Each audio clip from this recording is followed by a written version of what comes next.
Saya pernah juga dapat pertanyaan begini Pak Andoko. Gus, apa hukumnya bekerja di bank? Saya dulu bekerja di bank, karena ada orang mengatakan hukum bekerja di bank itu haram, saya keluar. Dan sekarang saya menjadi pengangguran, keluarga saya lontang-lantung. Tak jawab, kui goblokmu. Tak jawab, kui goblokmu. Ngopo wis duwe pekerjaan kok dadak metu gara-gara terprovokasi? Bekerja di bank itu hukumnya haram. Kalau Anda mengharamkan bank, kamu transaksi ya jangan pakai uang. Kalau Anda mengharamkan bank, kamu transaksi ya jangan pakai uang. Karena uang itu produk bank. Berarti kalau kamu membeli sesuatu, Bu, jangan menggunakan uang tapi barter. Aku tuku jilbabmu tak bayar nganggo kacamataku, kowe tuku kacamataku mau bayar karo sempakmu, kuwi jenenge barter. Jadi angsal apa mboten ngurus kerja ning bank? Oleh. Jadi angsal apa mboten ngurus kerja ning bank? Oleh. Bagaimana hukumnya bekerja di bank-bank konvensional yang non syariah? MUI sudah keluarkan fatwa, seluruh ulama dunia mengeluarkan fatwa, bukan dari saya. Riba hukumnya haram dan bekerja di instansi itu juga haram. Bagaimana Ustaz, saya tidak punya tempat kerjaan lain? Anda kurang yakin kalau Allah memberikan rezeki. Coba belajar kalau memang mau mencari pendapatan halal ya.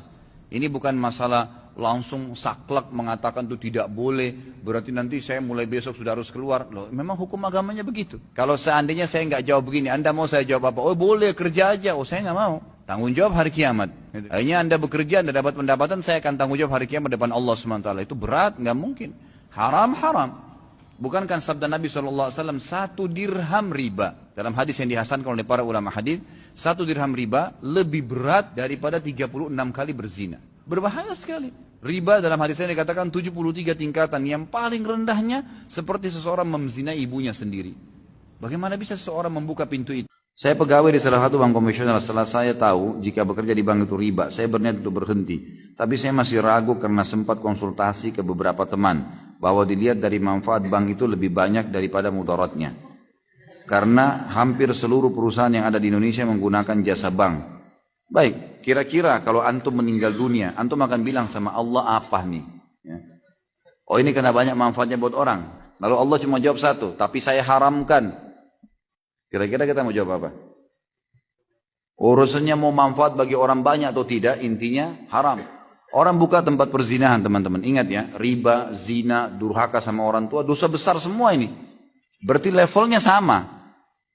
Untuk lebih memahami, bagaimana kalau ada orang bilang saya buka jasa perzinahan untuk membiarkan, untuk memberikan manfaat kepada orang. Supaya orang mau melampiaskan syahwatnya bisa masuk di situ. Manfaat buat orang, tapi haram. Tanggung jawab hari kiamat. Nggak bisa. Sama halnya dengan ini teman-teman sekalian. Jangan pernah takut untuk meninggalkan sesuatu yang haram. Dan kalau teman-teman seperti ini, sudah sering saya jawab. Kalau antum sedang ada perasaan takut mau meninggalkan karena ini haram, datang ke seorang ustadz, saya mau tinggalkan nih, tapi saya nggak tahu nih, saya nggak tahu harus bagaimana nanti nama baik saya sudah terlanjur punya kerjaan, teman-teman saya, keluarga saya, kemudian saya juga sudah punya pendapatan dan seterusnya lah, fasilitas kendaraan dan macam-macam. Kalau saya tinggalkan, maka martabat saya, nama saya, makanan saya semuanya terganggu nih. Seperti itulah.